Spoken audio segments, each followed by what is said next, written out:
And જય શ્રી કૃષ્ણ। મારી ચેનલમાં તમારું સ્વાગત છે। આજે આપણે બનાવશું ટેસ્ટી અને ક્રિસ્પી મરચાંના પટ્ટી ભજીયા। તો તે માટે આપણે સામગ્રી જોઈ લઈએ। તો મેં અહીં 100 ગ્રામ મરચાં લીધા છે લાંબા। જો તમે મોળું ખાતા હોય તો મોળા મરચાં લઈ શકો છો। આ તીખા મરચાં છે। હવે મરચાંને મેં સારી રીતે ધોઈ અને આપણે તેને આ રીતે કટ કરી લેવાના છે।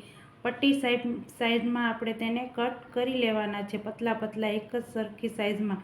ત્યાર પછી હવે આપણે તેની અંદર મસાલો ઉમેરીશું। તો તે માટે મેં અહીં થોડીક કોથમીર લીધી છે, તો આપણે તેની અંદર થોડીક કોથમીર ઉમેરી દઈશું।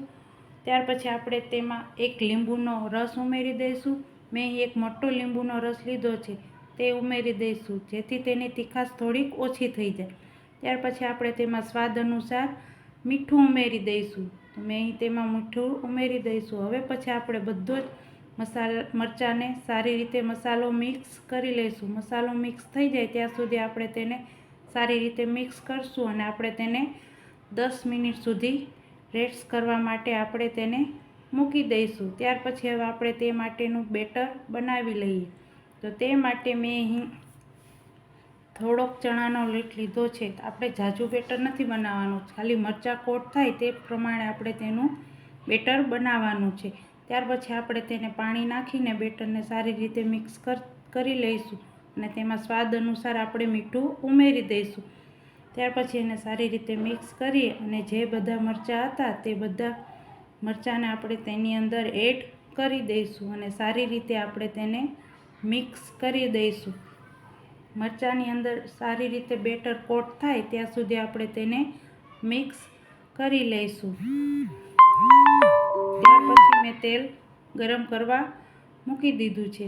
તો હવે આપણે તેને તળી લઈશું। તો તેલ ગરમ થઈ ગયું છે, તો તમે જોઈ શકો છો કે હવે આપણે તેની અંદર મરચાં એડ કરતા જશું, એક પછી એક આપણે એડ કરશું। જો તમને બધા જ ફાવે એકી સાથે તો તમે બધા ઉમેરી શકો છો। હું અહીંયા એક સાથે બધા જ ઉમેરી દઉં છું। તમને એક એક ફાવે તો તમે એક એક ઉમેરી શકો છો। તો ધીમે ધીમે બધા જ મરચાંને આપણે તેલમાં એડ કરી દઈશું અને ગેસને મીડિયમ સ્લો પર જ રાખવાનો છે જેથી આપણા મરચાં બળે નહીં। ધીમા તાપે ને 3 થી 4 મિનિટ સુધી આપણે તેને તળવા દઈશું। તો હવે આપણે ઝારાની મદદથી હળવા હાથેથી તેને આપણે ફેરવી લઈશું। એકદમ હળવા હાથેથી તેને ફેરવવાના છે અને 3 થી 4 મિનિટ સુધી આપણે તેને ફ્રાય કરવાના છે। જ્યાં સુધી ગોલ્ડન બ્રાઉન થાય ત્યાં સુધી આપણે તેને તેલમાં તળી લેશું। તો હવે તમે જોઈ શકો છો કે તેનો કલર બદલાઈ ગયો છે અને ગોલ્ડન બ્રાઉન થઈ ગયો છે। તમે જે પ્રમાણે ક્રિસ્પી કરવા માગતા હોય તેટલા મિનિટ વધુ કરી શકો। જો તમે આનાથી પણ વધુ ક્રિસ્પી કરવા માગતા હોય તો તમે 1 મિનિટ પણ વધુ હજી તેલમાં રાખી શકો છો। તો તમે જોઈ શકો છો કે આપણા ક્રિસ્પી પટ્ટીના ભજીયા તૈયાર છે। તો હવે આપણે તેને સર્વ કરી લઈશું। તો એકદમ ક્રિસ્પી મરચાંના પટ્ટી ભજીયા તૈયાર થઈ ગયા છે। જો તમને મારો વિડીયો ગમ્યો હોય તો મારી ચેનલને લાઈક કરજો,